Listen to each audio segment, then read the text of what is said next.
let's start with the mechanism of photosynthesis. So, as we all know, in the structure of chloroplast, the thylakoid membrane is the part where the photosynthesis takes place, right? So, thylakoid membrane is the part where the photosynthesis takes place. See, we have seen that the chlorophyll, the chloroplast consists of many pigments called as the chlorophyll, right? And some accessory pigments also we have seen in the previous classes, right? So coming to the photosynthesis, so the actual mechanism of photosynthesis includes two reactions. First reaction is called as the light reaction, and the second reaction is called as the dark reactions.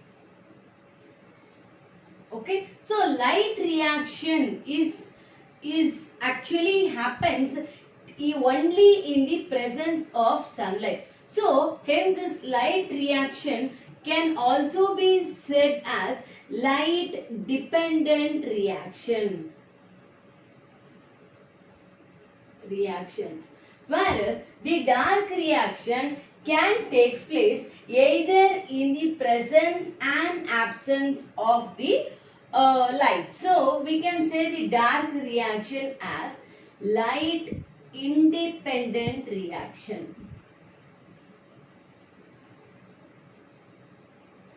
And this light reaction can also be said as phosphorylation. Okay, so this light reaction can also be termed as photophosphorylation. So these are the three terminologies which are used for the mechanism of photosynthesis in the light reaction. So what happens in the light reaction? See, the chlorophyll and the other accessory pigments, generally the photosynthesis takes place in the two sides of the thylakoid membrane. Okay, so that the first is photosystem 2 and the other one is the photosystem 1. So photosystem 2 happens in 680 nanometers, whereas the photosystem 1 happens in the 700 nanometer.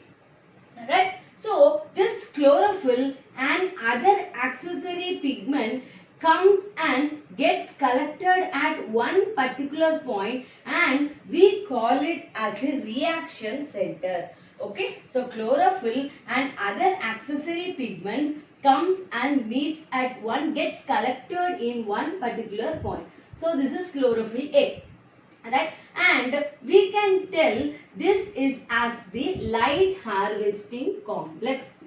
We can tell it as light harvesting complex. Okay, so chlorophyll and other accessory pigment in the wavelength of 680 nanometers, they are collected at one particular point, and that point is called as the light harvesting complex. Now what happens? The sunlight comes, the smallest unit of light energy is called as photons. Photons are said to be the smallest unit of light energy which comes and hits the chlorophyll A. Now, as a result of the photons, as a result of the light energy hitting this light harvesting complex, all the accessory pigments, they trap the sunlight from the atmosphere and they share it to the chlorophyll A.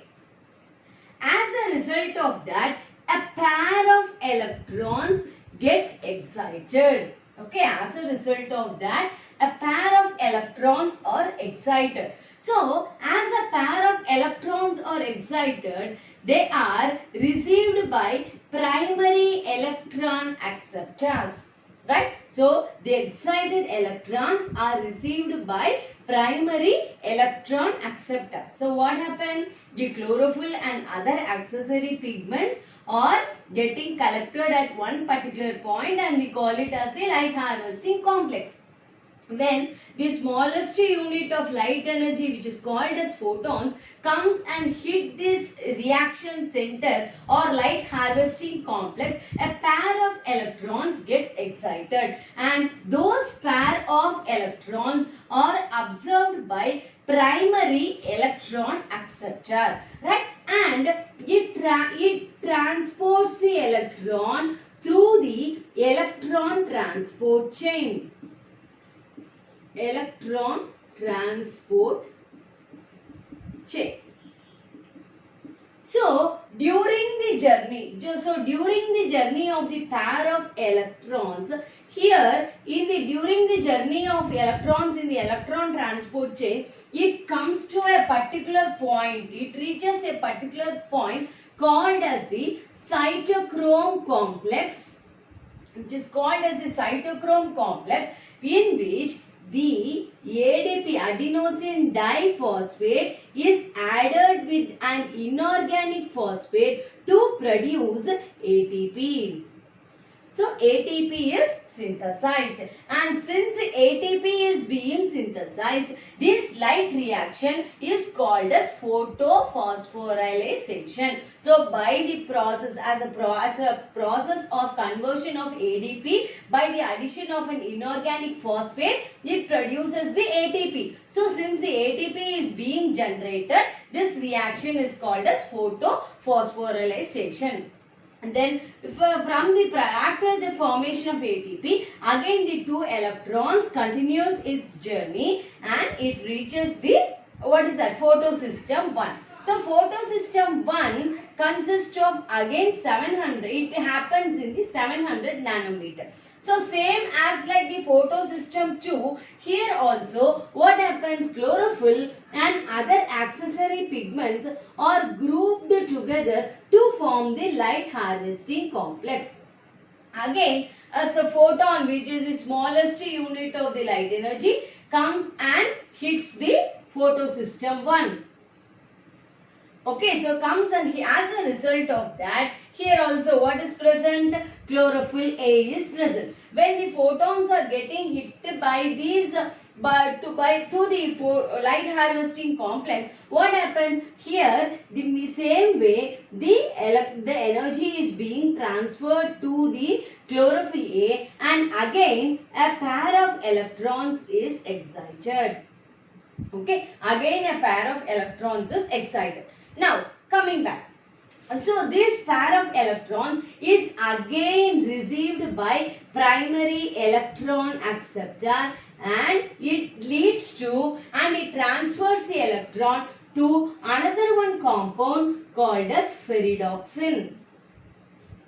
Okay, transferred is the pair of electrons to one compound called as ferredoxin. So ferredoxin transfers the electrons into NADP, right? So NADP plus. Now what happens here? The chlorophyll, as there is excitation of electrons from the photosystem 2, here obviously what we can understand, the pressure will be completely reduced. Okay, there will be less pressure. Okay, so the pressure which is required for this next cycle of the photophosphorylation will be less. So in order to meet out the loss of electrons, so what happens? Splitting up of water molecules takes place. Okay, so in order to meet out the loss of electrons, what happens? Splitting up of water molecule takes place, which gives 2 protons plus 2 electrons plus oxygen. Hence, this in eukaryotes we have seen, they are called as oxygenic, right? So a pair of electrons comes and replaces the last electron, whereas this hydrogen, this 2H plus, this protons goes and gets added with NADP to form the NADPH2, which are said to be the assimilatory powers of the light reaction. So, ATP and NADPH are said to be the assimilatory powers of the light reaction. So, this ATP and NADPH are being formed. So, what happens initially? The photons comes and hits the photosystem 2. As a result of that, the pair of electrons are excited. This pair of electrons are accepted by primary electron acceptor and it is transported through the electron transport chain. So, during the journey, it has to reach a particular center called as a cytochrome complex, in which the ADP is plus which adds to the inorganic phosphate to form ATP, and again the journey of electrons comes and hits the photosystem 1. See here, that you have to notice one thing. See, in PS2, in photosystem 2, the loss of electron is neutralized by the splitting up of water. But in case of photosystem 1, here also the pair of electrons are excited. So, the loss of electrons need not to be balanced by the splitting up of water molecules. Rather, the lost electrons are neutralized by the electron transport chain. Okay, the pair of electrons neutralizes, which is excited in photosystem 2, it neutralizes the loss of electrons in the photosystem 1. So, what happens in case of the dark reaction? So, the dark reaction was first studied by a scientist called as Melvin Calvin, and we can say this cycle as the Calvin's cycle. Right? So, the initial product of the dark reaction. So, dark reaction happens in the stroma of the chloroplast. If you are talking about the chloroplast, it happens in the stroma. So, dark reactions happens in the stroma of the chloroplast by the initiation of a pigment called as RUBP, ribulose 1,5-bisphosphate. RUBP is ribulose 1,5-bisphosphate. This ATP and NADPH combines with this ribulose 1,5-bisphosphate to form the glucose. And this reaction goes on continuing to produce a polysaccharide called as starch. Okay, this process continues to produce the starch.